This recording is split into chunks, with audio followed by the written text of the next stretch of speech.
So let's start with the number one seeds. I would assume that you agreed with all of this, Chris. Yeah.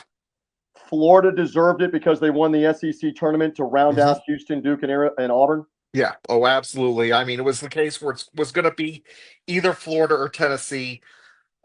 If you actually think about, the way that things are kind of done by the committee, there could have been a different answer, but you know, that's kind of what they went with. That's what they stuck with ever since, the reveal back 4 weeks ago. So, not paying attention to really the last 10 or 15 games of the season, I think is really one of the biggest things that has really kind of jumped out of me as being a flaw in the selection, seeding, bracketing process um, in this present era of college basketball with the transfer portal and a lot of team changes.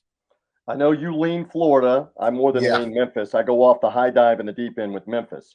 yeah, But okay, throw any orange and blue fandom out the yeah. window. How impressive was that to bury Missouri, Alabama, and Tennessee in the second half like they just did in Nashville? It's not everything, but how impressive was it for the Gators? This is a team that, to me, really understands how to make adjustments. And one thing that, putting the hat back on, one thing that drives me crazy about Todd Golden is there's a lot of times when he does not call timeout when when they absolutely need one. That happened once in Sunday's game. But I mean, those halftime adjustments that he makes really, I think, are the big difference.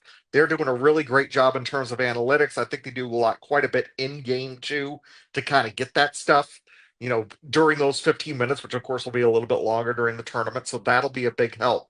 But I really think, and you have, and this is really the biggest factor for me, it's the players. And you have veteran guards, you have a front line that is really just kind of unbelievable. The amount of depth they got, especially bringing Micah Hanlogton back.